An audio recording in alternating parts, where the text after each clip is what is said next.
साथीहरु नमस्कार, स्वागत छ तपाईलाई। आजको यस भिडियोमा हामी शरदचन्द्र पौडेल सरले लेख्नु भएको पुस्तक भ्रष्टाचार कारण, परिणति र नियन्त्रणका उपायका 12 अध्यायहरुबाट निष्कर्ष चर्चा गर्नेछौं। आशा छ भिडियो अन्तिमसम्म हेरेर र सुनेर साथ दिनुहुनेछ। सुरुमा हेरौं 12 अध्यायहरु के छन्। पहिलो अध्याय भ्रष्टाचारको परिचय, दोस्रो भ्रष्टाचारका कारण, तेस्रो भ्रष्टाचारका रूप, चौथो भ्रष्टाचारको परिणति, पाँचौं भ्रष्टाचारका सिद्धान्त, छैठौं क्षेत्रगत भ्रष्टाचार, सातौं हस्तक्षेपका आधार, आठौं राजनीतिक क्षेत्रको भ्रष्टाचार नियन्त्रण, नौं प्रशासनिक क्षेत्रको भ्रष्टाचार नियन्त्रण, दशौं न्याय प्रणालीको भ्रष्टाचार नियन्त्रण, 11औं नियन्त्रणका अन्य उपाय र अन्तिम अध्याय विशिष्टीकृत भ्रष्टाचार नियन्त्रण संस्था। पहिलो अध्याय भ्रष्टाचारको परिचयको निष्कर्षमा लेख्नु भएको छ, सार्वजनिक हितका लागि व्यवस्थित अधिकार अभ्यास गर्नेले उद्देश्य विपरीत आफ्नो फाइदाका लागि अधिकारको उपयोग गरेपछि भ्रष्टाचार हुन्छ। व्यक्तिगत उत्तरदायित्वप्रति समाजको खासै चासो हुँदैन। यो मुख्यतः व्यक्तिको स्वतन्त्रता र सरकारको विषय हो। सार्वजनिक उत्तरदायित्व समाजको चासोको विषय हुन्छ, किनकि यो उत्तरदायित्व निर्वाह गर्ने आवश्यक अधिकार र साधन स्रोत समाजबाट नै प्राप्त भएको हुन्छ।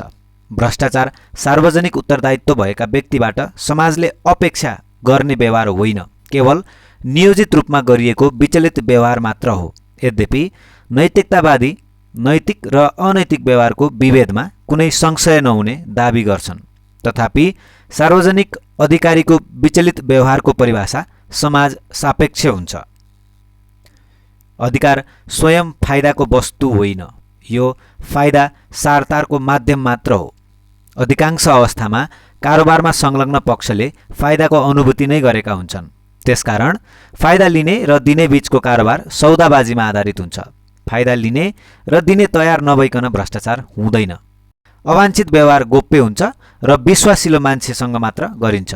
लिने र दिने बीचको सौदाबाजी वा सारतारमा देखिने वा नदेखिने मध्यस्थकर्ता पनि संलग्न भएका हुन सक्छन्। त्यसैगरी सारतार गरिने फाइदा मौद्रिक वा अमौद्रिक दुवै थरीको हुन सक्छ। समय पनि अधिकार प्रयोग गर्नुभन्दा अगाडि, भइरहँदा वा भइसकेपछि वा सुदूर भविष्यमा पनि हुन सक्छ भने ठाउँ पनि सार्वजनिक वा गोप्य, नजिक वा टाढा, विदेशमा पनि हुन सक्छ। भ्रष्टाचार गर्ने तरिका र विधि लिने वा दिने वा दुवै मिलेर आविष्कार गर्ने भएकोले अधिकार प्रयोग हुने सबै सार्वजनिक गतिविधिमा भ्रष्टाचारको अवसर रहेकै हुन्छ। खालि भ्रष्टाचार गर्ने कि नगर्ने भनी अधिकारीले छनौट गर्ने मात्र हो। तर अधिकार प्रयोगले नाफा वा घाटा बढी गराउन सक्ने अवस्थामा भने जोखिम बढी हुन्छ। भ्रष्टाचार नियमित व्यवहार होइन, बरु यो अपराध हो। प्रकृति एकै भए पनि भ्रष्टाचारको विभिन्न रूप छन्। फैलावट र गहिराईलाई विचार गरेर सानो वा ठूलो, संगठित, बजार र पक्षपात आदि रूपमा भ्रष्टाचारलाई पहिचान गरिएको छ। समाजले सरकार बनाएदेखि नै भ्रष्टाचारको जोखिम सुरु भएको हो। सार्वजनिक र व्यक्तिगत स्वार्थको दुईवटा टोपी लिएर पदमा बसेको सार्वजनिक अधिकारीले कुन बेला कुन टोपी लगाउँछ भन्न सकिँदैन। सक्रिय वा निष्क्रिय भएर कसरी अधिकारलाई अवाञ्छित र गोप्य फाइदाका लागि उपयोग गरिएको हुन्छ भन्ने कुरा पत्ता लगाउन सजिलो हुँदैन। भ्रष्टाचार संसारका सबै ठाउँमा र सबै कालखण्डमा विद्यमान छ। यसलाई रोक्ने प्रयास नगरेर यस्तो अवस्था आएको भने होइन। सबै ठाउँ र समयमा यसलाई रोक्ने उपाय पनि अवलम्बन गरिएको देखिन्छ। पछिल्लो समयमा त यस्तो प्रयास राष्ट्रिय स्तरमा मात्र सीमित छैन, अन्तर्राष्ट्रिय स्तरमा समेत विस्तार भएको छ। तर पनि यो समस्याका रूपमा हिजो पनि थियो, आज पनि छ र भोलि पनि रहिरहनेछ, किनकि भ्रष्टाचारका नवीन तरिका आविष्कारको लागि आर्जन गरिने फाइदाले उत्प्रेरकको काम गर्छ। उत्प्रेरक रहँदासम्म कोही न कोही भ्रष्टाचार गर्न उत्प्रेरित भइ नै हाल्दछन्। अब लागौं अध्याय 2 भ्रष्टाचारका कारणको निष्कर्षतर्फ। उहाँ लेख्नुहुन्छ, केही बाध्यात्मक अवस्था बाहेक अधिकांश भ्रष्टाचारको अवस्था भनेको फाइदाको सौदाबाजी हो। फाइदाको सौदाबाजी अवसरको अभावमा सम्भव हुँदैन। सरकारी पदाधिकारीसँग शक्ति हुन्छ र निजी क्षेत्रसँग पैसा। पहिलो वर्गले शक्तिको उपयोग गरेर अतिरिक्त लाभहानिको अवस्था सिर्जना गर्ने क्षमता राख्दछ। यस्तो लाभहानि पदाधिकारीको नियमित पारिश्रमिकको परिमाणभन्दा धेरै बढी हुन्छ। यस अवस्थामा पहिलो वर्गले सृजित लाभानीबाट व्यक्तिगत फाइदाको दोहन गर्न लाग्छ भने दोस्रो वर्गले व्यक्तिगत लाभको आपूर्ति गर्दै आफ्नो फाइदा प्रवर्धन गर्छ। प्राय सबै भ्रष्टाचारका घटनामा शक्तिको उलटपुलट भएको हुन्छ भने यस्तो उलटपुलटले अर्को पक्षलाई असर पुर्याएकै हुन्छ। यस अर्थमा भ्रष्टाचार भनेको असर नियन्त्रणका लागि गरिने सारतार हो। आधुनिक मानव सभ्यताको जटिलतासँगै सार्वजनिक गतिविधि बढिरहेको छ। प्रत्येक सार्वजनिक गतिविधिको आर्थिक उपादेयता रहेकै हुन्छ। आर्थिक विकासको एजेन्डाले गर्दा प्रत्येक राष्ट्रका सरकार आर्थिक अवसर सिर्जना गर्नुपर्ने दबावमा छन्। अवसर बढ्दा सरकार र निजी क्षेत्रको बीचको अन्तर्क्रियाको परिमाण पनि बढ्छ। बढ्दो अन्तर्क्रियाले फाइदा विनिमयको सम्भावनालाई झन बढाइदिन्छ। फलस्वरूप भ्रष्टाचारको जोखिम बढ्छ। मुलुकको आर्थिक, सामाजिक र राजनीतिक सबै क्षेत्र सार्वजनिक गतिविधिको कार्यक्षेत्रमा पर्दछ। बढी क्षेत्र र बढ्दो गतिविधिले सार्वजनिक क्षेत्रलाई भ्रष्टाचार नाजुक बनाएको हुन्छ र चर्चा पनि मूलतः यही केन्द्रित भएको हुन्छ। तर भ्रष्टाचारको जोखिम यहाँ मात्र सीमित छैन, निजी, व्यावसायिक र सामाजिक क्षेत्रमा पनि हुन्छ। दक्षता र प्रभावकारिताको खोजी स्वरूप सार्वजनिक हस्तक्षेपमा उपयोग हुँदै आएका गैर सरकारी क्षेत्रका सवारीमा पनि भ्रष्टाचारको जोखिम रहेकै हुन्छ।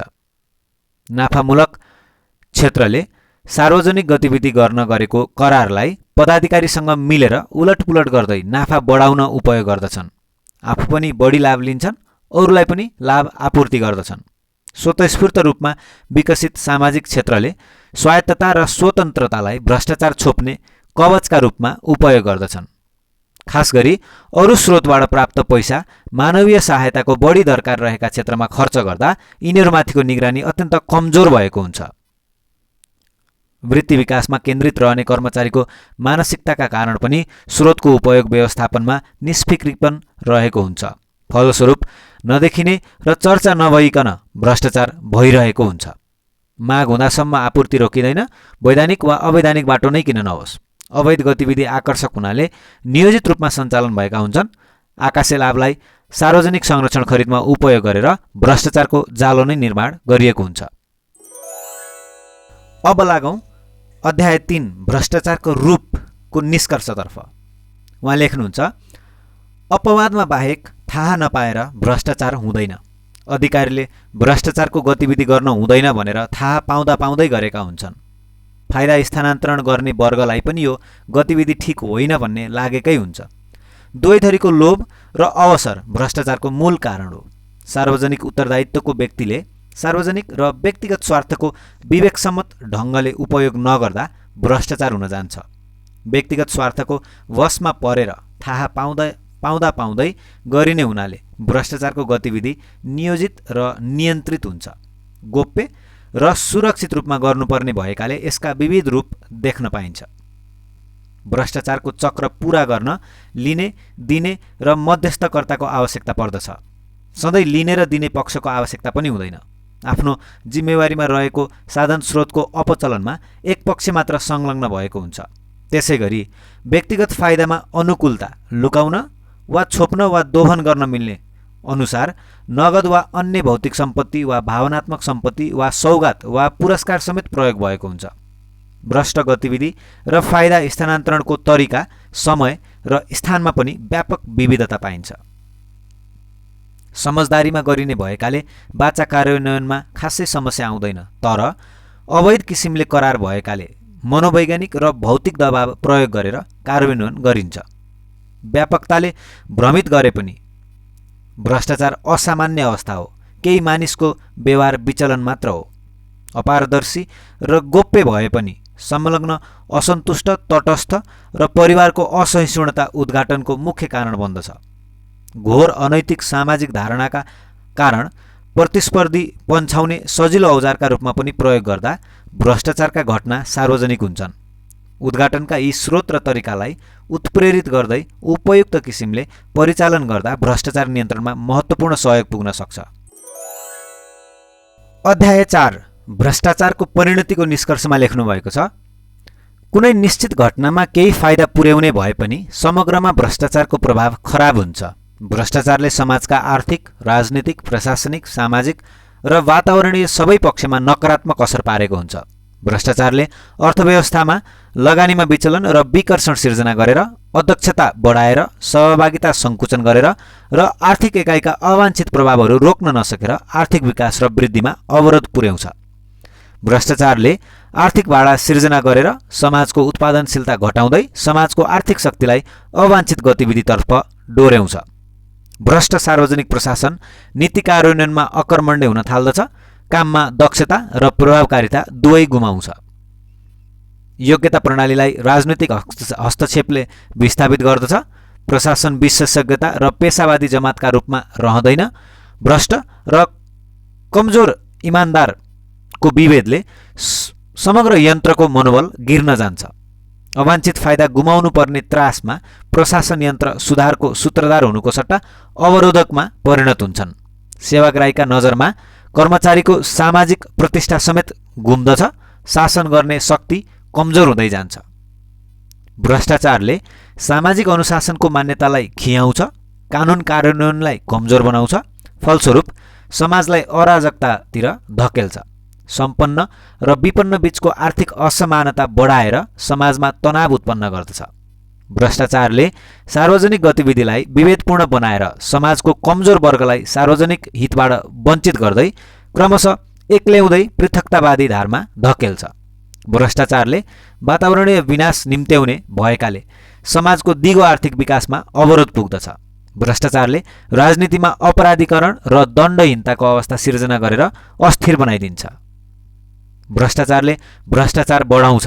भ्रष्टाचारबाट प्राप्त साधन स्रोत सत्ता प्राप्त गर्न र टिक्न प्रयोग हुन थाल्दछ।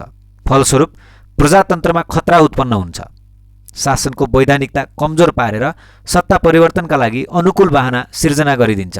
भ्रष्टाचार सामाजिक मूल्यमा लिने दिनेले मात्र फाइदा पाउने गतिविधि भएकाले यसले समाज र मानव सभ्यतालाई नै नकारात्मक असर पुर्याउँछ। अध्याय 5 भ्रष्टाचारका सिद्धान्तको निष्कर्षमा लेख्नु भएको छ।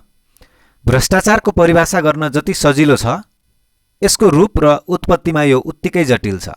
भ्रष्टाचार मानवीय कमजोरी, जन्म, विकास र आवश्यकताको उपज मात्र होइन, यसलाई थुप्रै परिस्थितिजन्य चिजले असर गर्दछ। लेनदेन गर्नेको मानवीय कमजोरी, उपलब्ध अवसर र विद्यमान समातिने जोखिमको मात्राले भ्रष्टाचारजन्य क्रियाकलापको प्रकृति र परिमाणलाई प्रभावित गर्दछ। भ्रष्टाचारबाट प्राप्त हुने लाभ र त्यसको सामाजिक मान्यताले लिने दिनेको मनस्थिति र जोखिमको मात्रालाई असर पार्दछ। राजनीतिक र आर्थिक सहभागिताको स्तरले कुनै पनि समाजमा सम्पत्ति र शक्ति प्राप्त गर्ने अवसर निर्धारण गर्दछ। समाजमा विद्यमान औपचारिक वा अनौपचारिक परम्परा, मूल्य, मान्यता आदि संस्थाले अवसरलाई यथार्थतामा परिणत गर्ने कामलाई प्रभावित गर्दछ।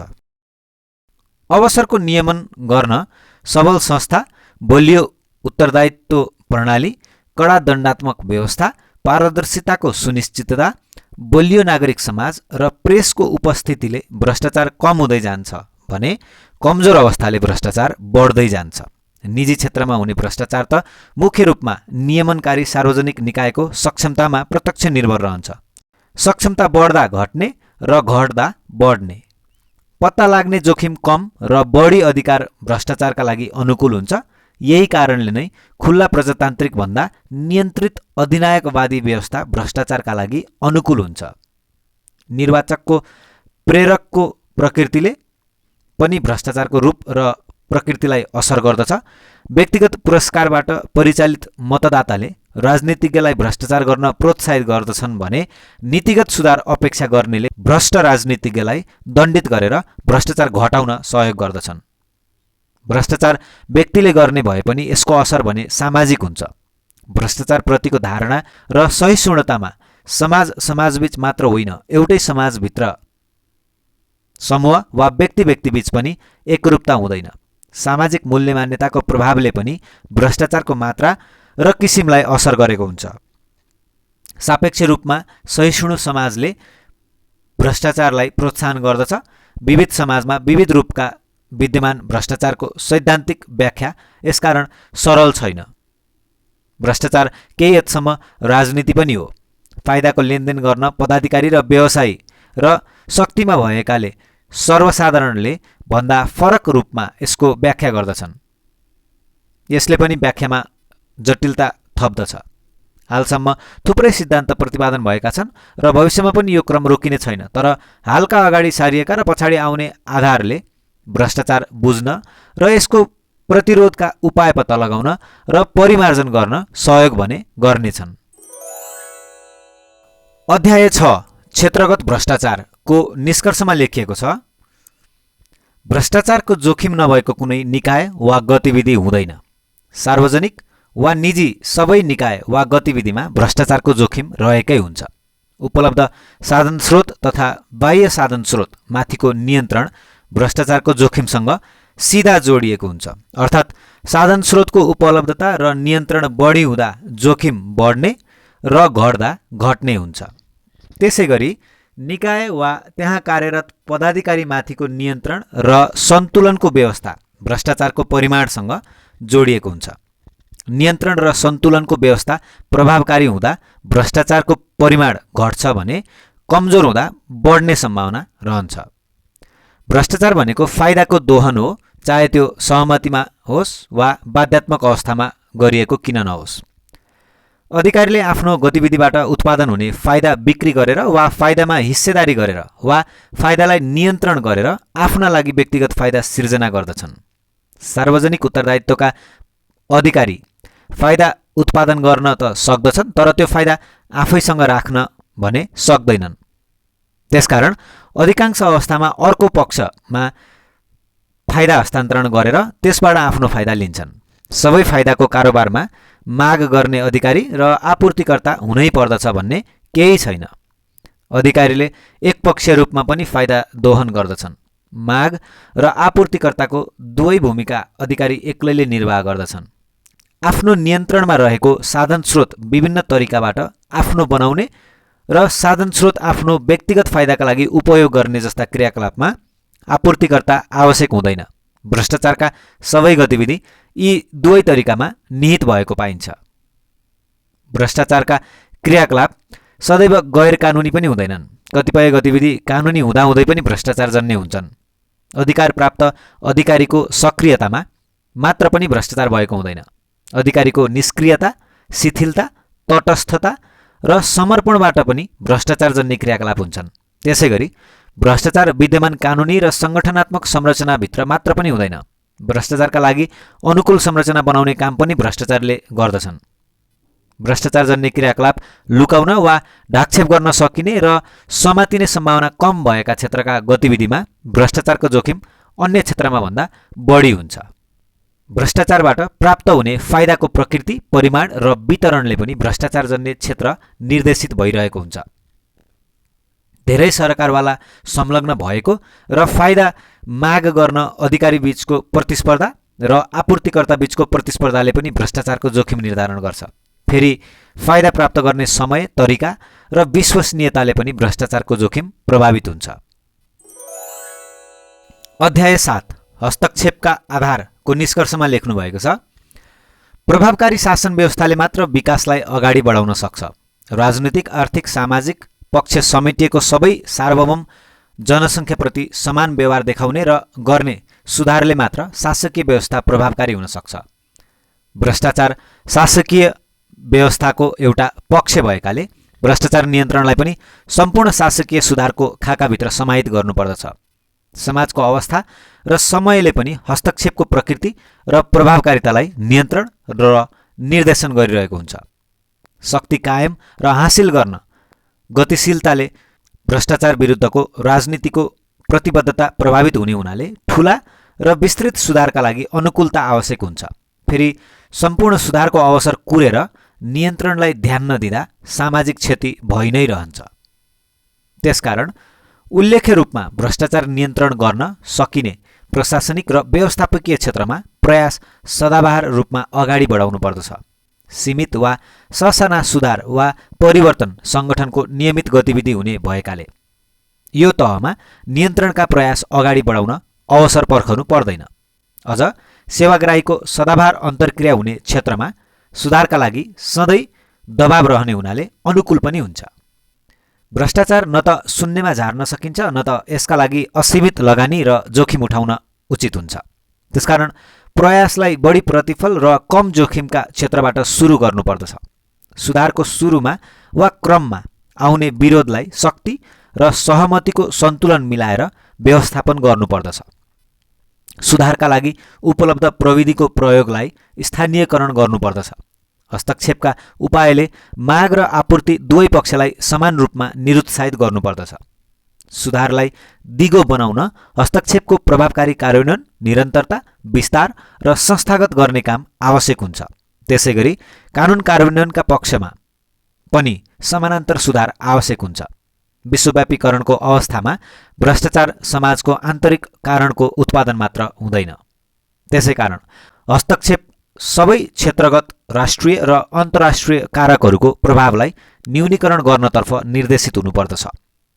उल्लेख्य जनदबाव र समर्थन बिना महत्त्वपूर्ण सुधारको काम अगाडि नबढ्ने भएकाले कम विकसित मुलुकहरूले राजनीतिक, आर्थिक लगायत शासकीय प्रणालीमा सहभागिता अभिवृद्धि गर्ने, प्रेसको स्वतन्त्रतालाई बढाउने र दाता र वित्तीय संस्थाहरूको सहयोग र समर्थन प्राप्त गर्ने जस्ता कार्य गर्न आवश्यक हुन्छ। अब लागौँ अध्याय 8 राजनीतिक क्षेत्रको भ्रष्टाचार नियन्त्रणको निष्कर्षतर्फ। उहाँ लेख्नुहुन्छ, आन्तरिक र बाह्य दबावका कारण राज्यको सर्वोच्च शक्ति प्रयोग गर्ने राजनीतिज्ञ भ्रष्टाचार नाजुक हुन्छ। प्रत्येक राजनीतिज्ञ आफूलाई समर्थन गर्ने निर्वाचक, चुनाव वा राजनीतिक गतिविधिमा सहयोग गर्ने दाता र आफ्नो व्यक्तिगत स्वार्थप्रति संवेदनशील हुन्छन्। सार्वजनिक हित सबै राजनीतिज्ञको औपचारिक घोषित उद्देश्य हो। मुलुकको राजनीतिक प्रणाली र यस अन्तर्गतका प्रक्रियाले राजनीतिज्ञलाई अनौपचारिक खराब काम गर्नबाट कति अवरोध गर्न सकेको छ भन्ने कुराले नै सार्वजनिक हितको स्तर निर्धारण हुन्छ। असल राजनीतिज्ञबाट मात्र असल शासन सम्भव छ। त्यसैकारण राजनीतिक क्षेत्रको भ्रष्टाचार नियन्त्रणको उपाय भनेकै राजनीतिज्ञका सबै खराब कामलाई रोक्न निर्देशित हुनुपर्दछ। शासन गर्ने राजनीतिज्ञ र कार्यक्रमको छनौटलाई संस्थागत गर्ने निर्वाचन प्रणाली र प्रक्रियाले नै सबैभन्दा प्रारम्भिक रूपमा राजनीतिज्ञको गुणस्तर प्रभावित गर्दछ। निर्वाचकप्रतिको उत्तरदायित्व सुदृढ गर्ने, बहुमतीय र अल्पमतको भूमिकालाई सुदृढ गर्ने, समानुपातिक पद्धतिको उचित स्तरमा मिश्रण रहेको निर्वाचन प्रणाली उपयुक्त हुन्छ। त्यसैगरी प्रतिस्पर्धात्मक, नियमित र स्वच्छ निर्वाचन प्रक्रिया र राजनीतिक पैसालाई सीमित र पारदर्शी बनाउने खर्च सम्बन्धी व्यवस्थाले शासनमा पैसाको प्रभावलाई कमजोर बनाउन सघाउँछ। भ्रष्टाचार लगायतका कुनै पनि अपराधमा राजनीतिज्ञ वा उसको परिवारलाई संरक्षण नगर्ने, सीमित समयमा निर्कुल हुने र अपराध प्रमाणित भएमा पद जाने व्यवस्थाले राजनीतिज्ञलाई आफ्नो जिम्मेवारीप्रति सदैव सजग बनाउँछ। विधायिकामा दलीय अधिनायकवादलाई प्रोत्साहन गर्ने र सरकार गठनका बेला साना दल र स्वतन्त्रको अवाञ्छित चलखेललाई सम्भव तुल्याउने व्यवस्था कानुनमा राख्न हुँदैन। क्षेत्रीय र कार्यमूलक विविधताबाट सिर्जना हुने तुलनात्मक लाभको उपयोग गर्दै सार्वजनिक कल्याणको अभिवृद्धिका लागि उपयुक्त आकारका स्थानीय सरकारहरू बनाई तिनलाई बढी साधन स्रोत र अधिकार दिई सरकारबीच प्रतिस्पर्धाको अवस्था सिर्जना गर्नुपर्दछ। स्वायत्तता अराजकतामा परिणत हुनबाट रोक्न निगरानी, नियन्त्रण, प्रोत्साहन र समन्वयको उपयुक्त व्यवस्था मिलाउनुपर्छ। राजनीति र प्रशासनबीच कार्य सञ्चालन स्तरको स्वायत्तता कायम राख्दै परिपूरक र अनुपूरकको सम्बन्ध स्थापित गर्नुपर्छ। सार्वजनिक प्रशासनमा राजनीतिक प्रभावलाई विस्तार गर्ने राजनीतिक नियुक्ति, ट्रेड युनियनका गतिविधि, प्रशासकको राजनीतिक संलग्नतालाई नियन्त्रित र व्यवस्थित गराउँदै सार्वजनिक प्रशासनलाई पेशेवर सङ्गठनका रूपमा विकास गर्नुपर्छ। शासकीय व्यवस्थामा राजनीतिक उत्तरदायित्व बढाउन विधायिकाको निगरानीलाई प्रभावकारी बनाउने, सार्वजनिक गतिविधिमा पारदर्शिता बढाउने, सञ्चार जगतलाई स्वतन्त्र राख्ने र शासकीय गतिविधिमा नागरिक संलग्नता बढाउने कार्यमा ध्यान दिनुपर्दछ। नैतिकतामा आधारित उत्तरदायित्व प्रभावकारी नहुने हुनाले अनुत्तरदायी सार्वजनिक अधिकारीलाई अर्को सार्वजनिक निकाय, नागरिक वा नागरिक समाजले कानुनी कारबाही गर्नका लागि उपयुक्त व्यवस्था पनि आवश्यक हुन्छ। सरकारका 3 अङ्गबीच नियन्त्रण र सन्तुलनका लागि उचित सङ्ख्यामा निषेधाधिकारका बिन्दुहरू आवश्यक हुन्छन्। राजनीतिक फाइदाका लागि यी बिन्दुहरूलाई उपयोग गरी सार्वजनिक गतिविधिमा अवरोध आउन नदिन उपयुक्त झ्यालहरूको व्यवस्था आवश्यक हुन्छ। नियन्त्रण र सन्तुलनको व्यवस्थाले तीन अङ्गबीच प्रतिस्पर्धालाई बढाउने र स्वार्थी समूहले एकअर्का विरुद्ध उपयोग गर्न सक्ने सम्भावनालाई नियन्त्रण गर्नका लागि उपयुक्त व्यवस्था मिलाउनु पर्दछ। सार्वजनिक समस्या समाधानमा कार्यपालिकाको भूमिकालाई अन्य अङ्गले आत्मसात गर्नुपर्दछ। यसको विकल्प खोज्दै आफूलाई सक्रिय पार्नु हुँदैन भने राजनीतिक फाइदाका लागि नागरिक जीवनमा कार्यपालिकाले गर्ने अनावश्यक हस्तक्षेपमा भने अन्य निकायले अङ्कुश लगाउनुपर्छ। राजनीतिमा सहभागिता बढाउन र यसलाई प्रभावकारी पार्न राजनीतिज्ञले गर्ने श्रमका लागि उचित पारिश्रमिक र मौद्रिकृत सुविधा पनि जरुरी हुन्छ। अध्याय 9 प्रशासनिक क्षेत्रको भ्रष्टाचार नियन्त्रण। सार्वजनिक प्रशासनमा भ्रष्टाचार गर्ने अवसरको कुनै कमी हुँदैन। यद्यपि देशको राजनीतिक प्रणाली, शासकीय व्यवस्था, आर्थिक र सामाजिक अवस्थाले भने अवसरको मात्रा र प्रयोगमा निर्णायक भूमिका खेलिरहेको हुन्छ। सार्वजनिक प्रशासनलाई कसैले सिर्जना गरिदिएको अवसर मात्र उपलब्ध हुँदैन। यसले अवसर आफैले एक्लै वा अरूसँग मिलेर आविष्कार गर्न पनि सक्छ। सार्वजनिक प्रशासनको क्षेत्रमा भ्रष्टाचार नियन्त्रण गर्ने भनेको भ्रष्टाचारको अवसर कम गर्ने गरी गतिविधिलाई व्यवस्थित गर्ने र उपलब्ध अवसरको उपयोग कम गर्नका लागि भ्रष्टाचारका प्रेरकलाई कमजोर बनाउने वा हटाउने हो। सार्वजनिक अधिकारीमा नियम कानुन प्रयोग र त्यसको प्रभावकारी कार्यान्वयनका लागि पुरस्कार र दण्ड गर्ने समेतको एकलौटी अधिकार निहित रहेको हुन्छ। एकाधिकारको राज्य शक्तिको प्रयोगबाट अधिकारी सजिलो गरी भाडा, कसैमा लाभ वा हानि वा बाध्यताको अवस्था सृजना गर्न सक्छन्। अधिकारीमा यो क्षमतालाई व्यक्तिगत फाइदाका लागि उपयोग गर्ने प्रेरणा जागेपछि नै भ्रष्टाचार हुने हो। फेरि आर्थिक या सामाजिक सुरक्षाको बाध्यात्मक अवस्थाले पनि अधिकारीलाई भ्रष्टाचारप्रति प्रेरित गर्न सक्छ। अवसरको प्रचुरता र कमजोर निगरानी व्यवस्थाका कारण अधिकारीले जोखिम कम भएको आकलन गरेपछि पनि भ्रष्टाचारजन्य क्रियाकलाप बढ्छन्। 21औं शताब्दीको सार्वजनिक प्रशासन आफैमा खुला मात्र छैन। नागरिक लगायत विभिन्न औपचारिक र अनौपचारिक शक्ति केन्द्र, नागरिक समाज, सञ्चार माध्यम र सरकारवालासँग निरन्तर अन्तर्क्रियामा रहेको हुन्छ। अधिकारीको व्यवहार यस प्रकारको अन्तर्क्रियाका कारण पनि प्रभावित भइरहेको हुन्छ। प्रभावले जोखिम कम गर्दा भ्रष्टाचार बढ्न सक्छ। भ्रष्टाचार पक्षपातपूर्ण व्यवहार हो। विभेदपूर्ण व्यवस्था र अधिकारको प्रयोगले पक्षपात सृजना गर्दछ। सार्वजनिक प्रशासनले प्रयोग गर्ने सम्पूर्ण औजारलाई सहभागिता बढाउने र समान अवसर सृजना गर्ने बनाएर समतामूलक ढङ्गबाट कार्यान्वयन गरेपछि विभेदपूर्ण व्यवहार नियन्त्रण हुन्छ। सर्वसाधारणको अपेक्षाभन्दा विपरीत कर्मचारी समाजको एक व्यक्तित्व मात्र हो, तर आदर्शरूप होइन। कर्मचारीले स्वतः दक्षतापूर्ण व्यवहार गर्दछ भन्नु अतिशयोक्ति हुनेछ। कर्मचारीको स्वार्थी वा खराब व्यवहारलाई रोक्न जाँच र सन्तुलनको सुदृढ व्यवस्था आवश्यक हुन्छ। उत्तम मानिसबाट नै उत्तम कामको अपेक्षा गर्न सकिन्छ। यसका लागि भर्नादेखि वृत्ति विकाससम्मका सम्पूर्ण अवसरलाई योग्यतामा आधारित बनाउनु पर्दछ। कार्य सम्पादनलाई मात्र विभेदको आधार बनाउँदा सर्वस्वीकार्य हुन्छ। उमाथि पक्षपात भएन भने उसले पनि अरूमाथि पक्षपात गर्दैन। पेशेवर समूहले खराब काम आफूले पनि गर्दैन, अरूलाई पनि गर्न दिँदैन। असल कामले मात्र वृत्ति विकास हुने भएपछि कर्मचारी असल काममा एक प्रवृत्त हुन्छ। इमान्दारिता कायम राख्न र यसप्रति प्रवृत्त हुनका लागि अस्तित्व रक्षा आवश्यक हुन्छ। यसका लागि निजी क्षेत्रसँगको सन्तुलनमा रहने पारिश्रमिक र धेरै र उत्कृष्ट कार्य सम्पादनलाई प्रोत्साहन र कायम राख्न निरन्तरको पुरस्कार आवश्यक हुन्छ। स्वार्थको द्वन्द्व जस्तो सुसुप्त भ्रष्टाचार नियन्त्रणका लागि यस सम्बन्धी मूल्यमान्यता र दरिलो कानुनी व्यवस्था आवश्यक हुन्छ। सार्वजनिक प्रशासन राजनीतिको औजार हो। कर्मचारी सरकारका एजेन्ट मात्र हुन्। निगरानी कमजोर हुँदा पर्याप्त अवसर भएका एजेन्ट आफ्नो फाइदा प्रवर्धनमा लाग्छन्। एकाधिकारको शक्ति, सद्विवेकी अधिकार, सूचनामाथिको असीमित पहुँच र फितलो निगरानी भ्रष्टाचारका लागि स्वर्णिम अवस्था हुन्। फेरि सार्वजनिक प्रशासनले गोप्यताको आविष्कार गरेर आफू र आफ्नो गतिविधिलाई निगरानीबाट टाढा राखेको हुन्छ। प्रशासनिक एकाइबीचको प्रतिस्पर्धात्मक कार्यक्षेत्र, सीमित र नियमित स्वविवेकी अधिकार र अन्तर्निहित रूपमै भाडा र कृत्रिम मूल्य सिर्जना गर्ने कार्यक्रमको उन्मूलनबाट भ्रष्टाचारको जरा काट्न सकिन्छ। अधिकारीलाई प्रक्रियाभन्दा नतिजाप्रति जवाफदेही बनाउँदा प्रशासनमाथिको तहगत र राजनीतिक निगरानी स्पष्ट र दरिलो हुन्छ। नतिजाप्रतिको उत्तरदायित्वले राजनीति र अन्य शक्तिलाई पनि संयमित हुन प्रेरित गर्दछ भने अवाञ्छित हस्तक्षेपमा जोखिम सिर्जना गर्दछ।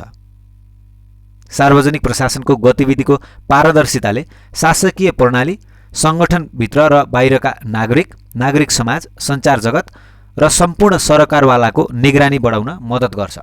भ्रष्टाचार लगायत सबै अवाञ्छित गतिविधि नियन्त्रणको दण्डात्मक कानुनी व्यवस्था र बहुआयामिक निगरानीका कारण सजिलो गरी समातिन सक्ने अवस्थाले कर्मचारी भ्रष्टाचार गर्नबाट डराउँछन्। भ्रष्टाचार माग र आपूर्तिकर्ता बीचको द्विपक्षीय गतिविधि भएकाले आपूर्तिकर्तालाई पनि कानुनको दायरामा ल्याउँदा घुसको आपूर्ति कम हुन जान्छ। भ्रष्टाचार नियन्त्रण खराब कामलाई दण्डित गरेर मात्र हासिल हुन सक्दैन। असल कामको संरक्षण र प्रोत्साहन पनि गर्नुपर्दछ। पारदर्शिताले अधिकारीको कामको मूल्याङ्कनमा पनि सघाउँछ। असल काम गर्नेलाई प्रोत्साहित गर्दा खराब काम गर्नेहरू स्वतः निरुत्साहित हुन्छन्। सार्वजनिक प्रशासन मात्र उत्तम सङ्गठन हो भन्ने अवधारणामा परिवर्तन आएको छ। विशेष गरी निजी र गैर नाफामूलक सामाजिक क्षेत्रले कतिपय क्षेत्रमा सार्वजनिक क्षेत्रभन्दा बढी दक्षतापूर्वक र प्रभावकारी ढङ्गबाट काम गर्न सक्ने क्षमता देखाएका छन्। सार्वजनिक हितको दायित्वबाट कहिल्यै पन्छिन नमिल्ने सार्वजनिक प्रशासनले अनुगमनको भूमिकामा आफूलाई सक्षम र सबल बनाउँदै अरूबाट दक्षता र प्रभावकारी ढङ्गबाट गर्न सकिने काम अरूबाट नै गराउनु पर्दछ।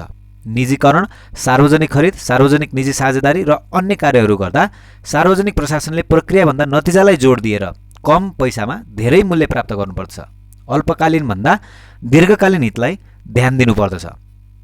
यी काम गर्दा पारदर्शिता, इमान्दारिता र प्रतिस्पर्धालाई जोड दिनुपर्दछ। प्रक्रियाको पारदर्शिता अधिकारी र आपूर्तिकर्ताको इमान्दारिताले कामलाई विश्वसनीय बनाउँछ भने प्रतिस्पर्धाले बढी मूल्य प्राप्त गर्न सघाउँछ। पारदर्शिताका नाममा सार्वजनिक स्वामित्वमा रहेका संवेदनशील र रणनीतिक सूचना भने सार्वजनिक गरेर सरकारलाई कमजोर गर्ने कार्य गर्नु हुँदैन। सार्वजनिक प्रशासनको एकमात्र गुरुतर दायित्व सामाजिक हित हो। नागरिकले सार्वजनिक सेवा वा सुविधा सरल, सुलभ, विश्वसनीय र सस्तो मूल्यमा प्राप्त गर्न सक्दा मात्र सामाजिक हितको प्रवर्धन हुन्छ। विभिन्न शक्ति केन्द्रको चेपुवामा रहने प्रशासनले कसैको प्रभाव वा दबाव वा खराब मनसायले शक्तिको प्रयोग गर्नबाट अवरोध गर्नका लागि सक्षम प्रशासकीय र अदालतको व्यवस्था आवश्यक हुन्छ। बजारको खराबी मेटाउन गरिने सार्वजनिक हस्तक्षेप दक्ष र प्रभावकारी हुनुपर्दछ। बजार खराबीले उत्पन्न गरेको क्षतिभन्दा बढी क्षति उत्पन्न गर्ने हुनु हुँदैन।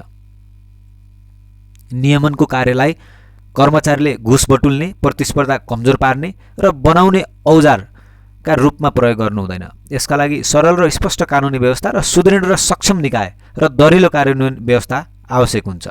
नियमनका नाममा हुने प्रशासनिक अतिक्रमण रोक्न बलियो अदालती व्यवस्था पनि उत्तिकै आवश्यक हुन्छ। प्रशासन सदैव सुरक्षा कवचभित्र बस्न रुचाउँछ। परीक्षण गर्न नमिल्ने, पर्खर हेर भन्न नमिल्ने, असफल हुन नहुने आदि प्रशासनका परम्परागत मान्यता रद्दी भइसकेका छन्। प्रशासनले जोखिम लिएर भए पनि नवप्रवर्तनलाई अँगाल्नु पर्दछ। सेवाग्राहीसँग सघन अन्तर्क्रियामा रहने प्रशासन परिवर्तन र सुधारको अवरोधक होइन, पक्षपाती र सूत्रधार हुनुपर्दछ। यसका लागि राजनीतिक र नागरिक समाजले दबाब दिने र प्रोत्साहित गर्नुपर्दछ। सार्वजनिक गतिविधिमा आर्थिक दक्षता नागरिकको मात्र माग होइन, यो क्षेत्रको दक्षता अर्थतन्त्रमा स्थानान्तरण हुन्छ। अदक्ष प्रशासनका कारण अर्थतन्त्रले प्रतिस्पर्धात्मक क्षमता गुमाउँछ। त्यसकारण उत्तरदायित्वबाट नपन्छिकन प्रशासनले जुनसुकै तरिका वा विधिबाट भए पनि दक्षता र प्रभावकारी ढङ्गबाट काम गर्नुपर्दछ। विश्वसनीय ढङ्गबाट गरिएको काम असफल भयो भने पनि नागरिकले सहजै बुझ्छन्। सार्वजनिक गतिविधिमा पारदर्शिताले राजनीतिक जोखिमलाई समेत कम गरेर प्रशासनलाई सुरो बनाउँछ। अध्याय 10 न्याय प्रणालीको भ्रष्टाचार नियन्त्रण। विवादमा समाहित दुई बाहेकको तटस्थ पक्षद्वारा विवाद समाधानका लागि नै न्याय प्रणालीको रचना गरिएको हुन्छ। विवाद निरूपणका लागि गरिने सबै निर्णयको आर्थिक, सामाजिक र राजनीतिक परिणति हुन्छ। राजनीतिज्ञ हार्न चाहँदैनन्, पैसावाला पैसाको पनि तागत हुन्छ भनेर देखाउन चाहन्छन् भने अपराधी डर मानिसको सबैभन्दा ठूलो कमजोरी हो भन्ठान्छन्। विवादका पक्षहरू निर्णय आफ्नो अनुकूल होस् भन्नका लागि निर्णयकर्तालाई प्रभावित गर्ने, लोभ्याउने, तर्साउने सबै उपाय अपनाउन तयार हुन्छन्।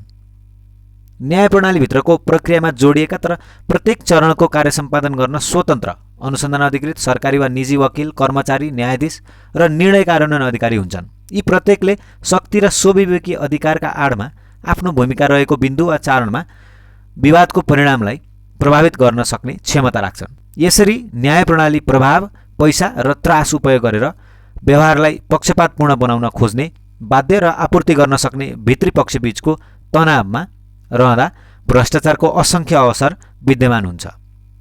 भ्रष्टाचार विरोधी कानुन कार्यान्वयन गर्न अन्तिम उत्तरदायित्व न्यायालयमा हुन्छ। यस्तो कानुनको प्रभावकारी कार्यान्वयन र कार्यकारीको भ्रष्टाचारजन्य क्रियाकलाप रोक्ने काम अदालतले मात्र गर्न सक्छ। न्याय प्रणालीमा अन्य शासकीय अङ्गमा जस्तो असर र खराब आफ्नै व्यवहारमा निहित हुँदैन। अरू अङ्गमा भ्रष्टाचार फैल्यो भने यसले अवरोध पुर्याउन सक्छ, तर न्याय प्रणालीमा भ्रष्टाचार फैल्यो भने महामारीको रूप लिन्छ। राज्यका अरू अङ्गमा पनि भ्रष्टाचार मौलाउँछ। सार्वजनिक र गैर सार्वजनिक गरी विभिन्न प्रकृतिका निकाय र कर्ता संलग्न हुने भएकाले न्याय प्रणालीको सुधार एक विहङ्गम सार्वजनिक एजेन्डा हुन्छ। सरकारका लागि भ्रष्टाचार नियन्त्रण भनेको आफैले आफैलाई संयमित राख्ने हो। यो धेरै राजनीतिज्ञ र कर्मचारीका लागि पनि प्रिय हुँदैन। फेरि जति धेरै सरकारवाला संलग्न हुन्छन् त्यति नै यो जटिल पनि हुन्छ। जटिल हुँदाहुँदै पनि मुलुकको आर्थिक, सामाजिक, राजनीतिक लगायत सबै किसिमको विकासका लागि यो अपरिहार्य छ। फुकायामा त राज्यको अस्तित्व र राजनीतिक स्थायित्व नै कानुनी राजमा निहित हुन्छ भन्छन्। कानुनी राजका लागि न्याय प्रणालीको सुधार जरुरी छ।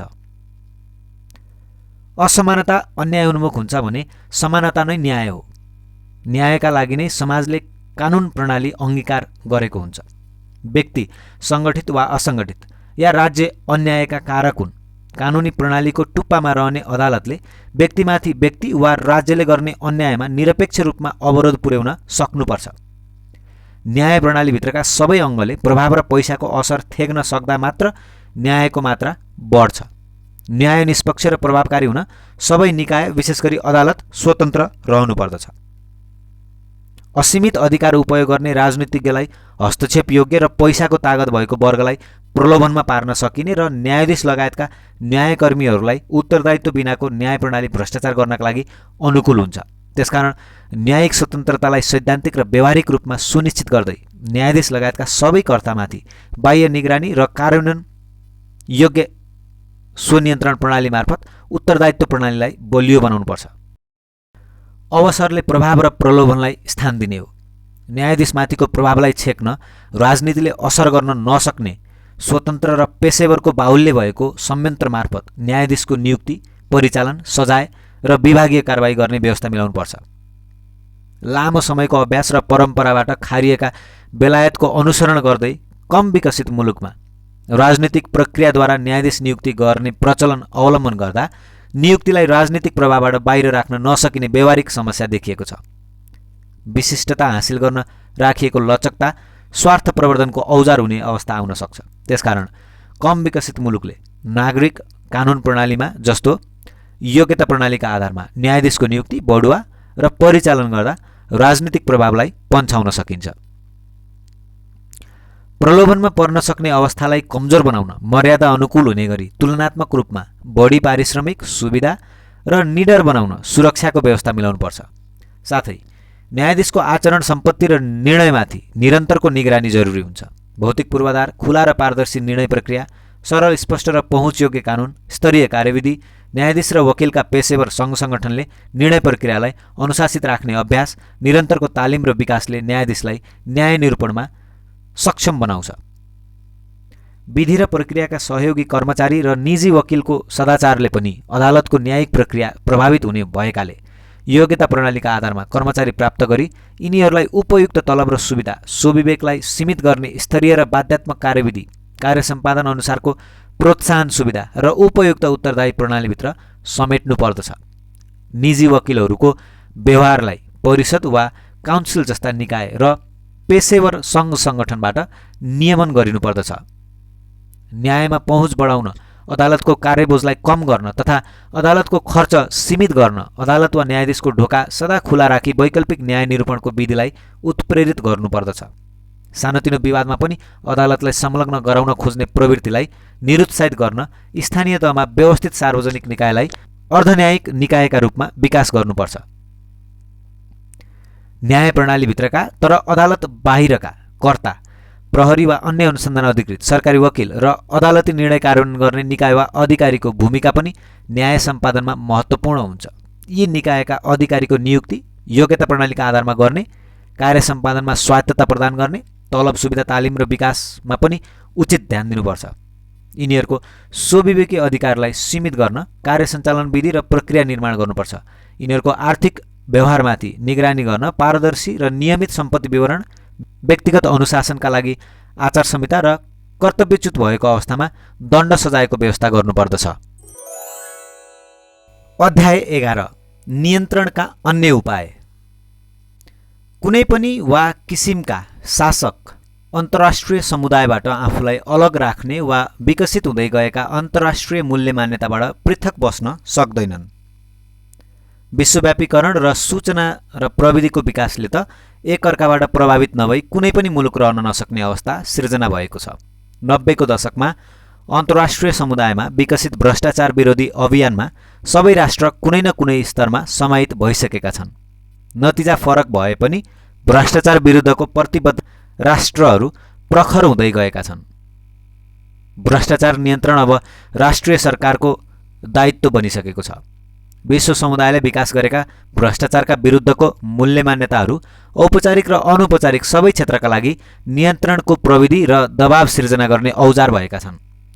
भ्रष्टाचार विरुद्ध राष्ट्र-राष्ट्रबीचको सहयोग र अनुभव आदान प्रदानले नियन्त्रणका गतिविधिलाई दह्रो बनाउन मद्दत गर्छ। भ्रष्टाचार लुकाएर गरिने खराब काम हो र अरूको निगरानीले यो निरुत्साहित हुन्छ। सार्वजनिक गतिविधिलाई जति धेरै खुला र पारदर्शी बनाउन सकिन्छ उति लुकाउन गाह्रो हुन्छ।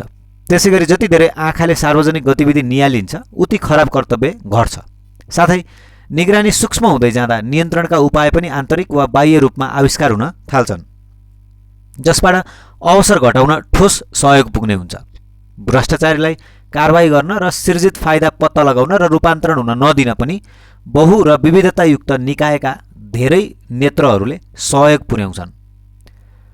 अपवादमा वा विस्तारित या यी दुई बीचको फरक अनुपातिक भ्रष्टाचारको मिश्रण जस्तोसुकै होस्, समाजमा नीतिमान र इमान्दारको कमी हुँदैन। भनिन्छ केही मानिस जस्तोसुकै परिस्थितिमा पनि नीतिमान र इमान्दार रहन्छन्। नैतिकता र सदाचारको मूल्य अंगीकार गर्ने यस्ताहरू सदाबार रूपमा भ्रष्टाचार जस्तो अनैतिक क्रियाकलापका विरुद्ध उभिन्छन् र लाग्छन्। भ्रष्टाचार बेठिक हो भन्ने कुरा अरूलाई मात्र होइन, भ्रष्टलाई पनि थाहा हुन्छ। त्यसैले भ्रष्टहरू सदैव फरक छवि निर्माणमा लागेका हुन्छन्। भ्रष्टाचारको पर्दाफास र भ्रष्ट विरुद्धको लडाईँलाई समाजले उच्च नैतिक कर्तव्यको स्तरमा राखेको हुन्छ। सार्वजनिक जिम्मेवारीमा रहेका वा नरहेका नीतिमान र इमान्दार मानिसहरू व्यक्तिगत वा सामूहिक भ्रष्टाचार विरुद्ध नवपरिवर्तन गरिरहेका हुन्छन्। यस्ता नवपरिवर्तनलाई तान्दै सङ्गठित रूपमा अगाडि बढाउन सक्दा भ्रष्टाचार नियन्त्रणमा महत्त्वपूर्ण सहयोग पुग्छ। भ्रष्टाचार बिना मूल्यको हुँदैन। व्यक्तिगत फाइदाको कारोबारबाट अधिकांश अवस्थामा सार्वजनिक साधन र स्रोत र गतिविधिमा असर परेको हुन्छ। विधि र प्रक्रियाले सबै सार्वजनिक गतिविधिको अभिलेखनमा जोड दिएको हुन्छ। उत्पादित र वितरित गतिविधिको राम्रो अभिलेखले भ्रष्टाचार समातिने खतरा बढ्छ। त्यसैगरी राम्रो हिसाब किताब वा अभिलेख परीक्षण र निगरानीले भ्रष्टाचार पत्ता लगाउन, कारबाही गर्न र रोक्न सहयोग गर्छ। साथै ठीक लेखापालन प्रणाली सबै किसिमका सुधारको पूर्व शर्त पनि हो। एक अर्काबीच निकाय, क्षेत्र, राष्ट्रिय वा अन्तर्राष्ट्रिय स्तरमा एक अर्कामा परिवर्तनशील र सञ्चालनमा उत्तम र स्तरीय प्रणाली र दक्ष जनशक्तिको व्यवस्थाले सार्वजनिक, निजी, राष्ट्रिय र अन्तर्राष्ट्रिय स्तरमा हुने भ्रष्टाचार र अनियमितता रोक्न मद्दत गर्छ। क्षमता र गतिको हिसाबले दक्ष र प्रभावकारी सूचना प्रविधिलाई पारदर्शिता र खुलापन प्रवर्धन र आपसी सहयोगका लागि निकाय क्षेत्र राष्ट्रले उपयोग गर्दा भ्रष्टाचार घटाउन सकिन्छ। भ्रष्टाचार विरुद्ध औपचारिक र अनौपचारिक क्षेत्रबाट निरन्तर आविष्कार भइरहेका कामयाबी नवप्रवर्तनलाई पहिल्याउँदै सक्दा पनि भ्रष्टाचारका विरुद्ध लड्ने शास्त्रागार निर्माण गर्न सकिन्छ। 12औं र अन्तिम अध्याय विशिष्टीकृत भ्रष्टाचार नियन्त्रण संस्था। परिवर्तन संस्थागत अस्तित्वको महामन्त्र हो। भ्रष्टाचारका गतिविधिमा देखिने सधैँको नवप्रवर्तन र सार्वकालिक उपस्थिति तथा यसले पुर्याउन सक्ने क्षतिलाई आकलन गर्दा भ्रष्टाचार नियन्त्रणको कार्य चुनौतीपूर्ण तर अपरिहार्य छ। भ्रष्टाचार नियन्त्रण प्रणाली पनि नयाँ नयाँ आविष्कार माग भइरहने क्षेत्र हुन पुगेको छ। भ्रष्टाचार विरुद्ध सृजित राजनीतिक, आर्थिक र सामाजिक दबावका कारण छिटो र प्रभावकारी प्रणाली स्थापना गर्न राष्ट्रहरू तछाडमछाड गरिरहेका छन्। राष्ट्रहरू एक्ला एक्लै वा मिलेर राम्रो भ्रष्टाचार नियन्त्रण प्रणालीको आविष्कार र पुनर्संरचनामा तल्लीन छन् र भविष्यमा पनि तल्लीन नै भइरहनेछन्। आन्तरिक र अन्तर्राष्ट्रिय कारोबारमा समेत असर गर्ने भ्रष्टाचारको नियन्त्रण वस्तुतः शासकीय व्यवस्थाको एकलकाटे गतिविधि होइन। यसमा भित्री र बाहिरी वातावरणको प्रभाव सघन हुन्छ। भित्र र बाहिरको प्रतिबद्धता र समर्थनको स्तर नियन्त्रणको प्रभावकारिताका लागि निर्णायक हुन्छ। राष्ट्र बीचमा हस्तक्षेपका लागि प्रयुक्त संस्थागत औजारमा देखिएको व्यापक विविधता ती राष्ट्रको वातावरणप्रतिको फरक संवेदनशीलताको परिणति हो। भ्रष्टाचार नियन्त्रण मूलभूत रूपमा आफ्नो सुधार सेल्फ करेक्सन हो। शासकीय हर्ताकर्ता नै नियन्त्रणका मुख्य अभियन्ता या सूत्रधार हुन्। फेरि राजनीतिज्ञ लगायतका नीति निर्मातामा आन्तरिक र बाह्य क्षेत्रलाई सन्तुष्ट पार्न मात्र सुधारको घोषणा गर्ने, त्यसपछि पछाडितिरै फर्किने प्रवृत्ति हावी हुन्छ। त्यसै भएर हेलभनले शासनका माथिल्ला दिग्गजको असल नियत र प्रबल इच्छा शक्ति बिनाको कुनै पनि भ्रष्टाचार नियन्त्रणको प्रयास वाहियात हुन्छ भन्छन्। भ्रष्टाचार नियन्त्रण एक खर्चिलो र दिगो रूपमा सञ्चालन गर्नुपर्ने राष्ट्रिय उद्यम हो। यसमा आउने राजनीतिक वा आर्थिक वा अन्य कुनै पनि किसिमको अधोगमन प्रत्युत्पादक र संक्रामक हुन्छ। त्यसकारण प्रतिबद्धतालाई हल्लाबाजी रेटोरिक भन्दा राष्ट्रिय आवश्यकता, क्षमता र साधन स्रोतको उपलब्धतासँग समायोजन गर्दै अगाडि बढ्नुपर्ने हुन्छ। तेल हाल्दा बल्ने र सकेपछि निभ्ने बत्ती जस्तो प्रयास निरर्थक हुन्छ। फेरि प्रतिफल नदिने भ्रष्टाचार नियन्त्रणका कार्यमा करको पैसा खर्च गर्नु साधन स्रोतको अपव्यय मात्र हो। फरक अपराधसँग फरक किसिमले नै लड्नुपर्छ। नियन्त्रणको मुख्य क्षेत्र अपराधको सङ्कुचन, स्वार्थको टकराव, मौका न्यूनीकरण लगायत सबै प्रयासलाई एउटै लक्ष्यतर्फ डोर्याउनका लागि विशिष्टीकृत संस्था प्रभावकारी हुन्छन्। नियत र इच्छा शक्तिलाई भ्रष्टाचार नियन्त्रणका लागि रचना गरिएका संस्थाको स्वतन्त्रता, फराकिलो र स्पष्ट कानुनी र सुदृढ हैसियत भएको सङ्गठनात्मक पूर्वाधार र साधन स्रोतको पर्याप्तताले सम्पूर्णता दिएको हुनुपर्छ। कानुन कार्यान्वयनका विशिष्टीकृत संस्थामा निहित शक्तिलाई आन्तरिक र बाह्य नियन्त्रण र सन्तुलन तथा जवाबदेहिताको उचित व्यवस्थाद्वारा निरन्तर निगरानीमा राखिएको हुनुपर्छ। यस्ता संस्था बाहिर आरोपीसँग मिलेर भ्रष्टाचार गर्ने कार्यलाई रोक्न अपराधीकरणको विभिन्न चरणमा संलग्न हुने वकिल र अदालतलाई स्वतन्त्र, उत्तरदायी र सक्षम संस्थाका रूपमा विकास गर्नुपर्छ। अभियोजन र न्याय व्यवस्थापनमा प्रयोग हुने विधि र प्रक्रियालाई पनि मान्य सिद्धान्त प्रतिकूल नहुने गरी प्रत्येक चरण सुनिश्चित र पारदर्शी हुने गरी परिष्कृत गर्नुपर्छ। भ्रष्टाचार नियन्त्रण गर्ने भनेको शक्ति, दण्ड र पुरस्कार र सूचनाको पुनः वितरण हो। कानुन कार्यान्वयनको कडा तथा निरोधात्मक र सहयोगका नरम औजारको उपयोगमा सन्तुलित जोड चाहिन्छ। एकको मूल्य वा विकल्पमा अर्को औजारको प्रयोगले नियन्त्रणमा सघाउँदैन। सङ्कुचन छोटो समयमै तन्किने र खुम्चने भए पनि अवसर कम गर्ने शक्तिको पुनर्संरचना र सचेतना अभिवृद्धिबाट दिमाग र व्यवहार परिवर्तनको प्रभाव भ्रष्टाचार नियन्त्रणमा दिगो र वस्तुगत रूपमा निष्पक्ष प्रकृतिको हुन्छ। प्रतिरोध, प्रतिबद्धतामा स्खलन र फाइदाको आकर्षणले केही समयको नियन्त्रणपछि नीति निर्माताको पछाडि फर्किने जोखिमका कारण पुनः भ्रष्टाचारको अवस्था आउन सक्ने भएकाले नियन्त्रणका उपायको कार्यान्वयनमा भित्र र बाहिर समर्थक समूहको निर्माण र विस्तार गर्नु आवश्यक हुन्छ। यस्तो आन्तरिक समूह अन्तर्राष्ट्रिय दाता बाहेक जति ठुलो हुन्छ उति नै पुनः भ्रष्टाचारको अवस्थामा फर्कने प्रवृत्ति निस्तेज हुन्छ। औपचारिक संरचनाभन्दा बाहिरका सबै शक्तिको सहभागितालाई प्रोत्साहित गर्दै नियन्त्रणका अभ्यासमा परिचालन गर्दा प्रयासहरू दिगो र प्रभावकारी हुने तथा परिमार्जन हुँदै जाने समेत अवसर मिल्छ। सूचनाले शक्ति प्रदान गर्दछ। अधिकारी र उसका गतिविधि बारेमा विभिन्न निकायले सङ्कलन गर्ने सूचनाले अधिकारीमाथि सङ्कलनका क्रममा र पछि पनि निगरानी बढाउन मद्दत गर्छ। निगरानीले खराब क्रियाकलाप उजागर हुने जोखिम बढाउँछ। शक्तिशाली विशिष्टीकृत संस्थाको पहुँचमा सार्वजनिक अधिकारीसँग सम्बन्धित धेरै किसिमका सूचना रहने भएकाले यी सूचनालाई पूर्व सङ्केतका रूपमा उपयोग गर्न सकिन्छ। साथै अन्य निकायको निगरानीबाट पहिचान हुन आएका पूर्व सङ्केतका सूचना नियन्त्रण संस्थामा प्रभावित हुने व्यवस्था मिलाउँदा रातो झण्डा प्रदर्शन थप प्रभावकारी हुन्छ। फेरि विशिष्टीकृत संस्थालाई उपलब्ध विस्तृत सूचनालाई महत्त्वपूर्ण सार्वजनिक अधिकारीको छनौटमा उपयोग गर्दा इमानदार र नीतिमान मानिसको छनौटको सम्भावना पनि बढ्छ। कुनै पनि देशको संस्था अर्को देशमा प्रतिस्थापन योग्य हुँदैन, तर यस मान्यतालाई नै बहाना बनाएर संस्थाको स्वतन्त्रता, उपयुक्त उत्तरदायित्व प्रणाली, कानुनी र संस्थागत पूर्वाधार, शक्ति र साधन स्रोतको पर्याप्तता जस्ता महत्त्वपूर्ण तत्त्वलाई कमजोर बनाउने गरी संस्थाहरूको रचना वा पुनर्संरचना गर्नु हुँदैन। यी तत्त्वले संस्थालाई बलियो बनाउँछन्। बलिया संस्था मात्र प्रभावकारी हुन सक्छन्। हङकङ र सिङ्गापुरका भ्रष्टाचार विरोधी संस्था प्रभावकारी हुनुको मुख्य कारण नै यी तत्त्वको सुदृढ उपस्थिति थियो।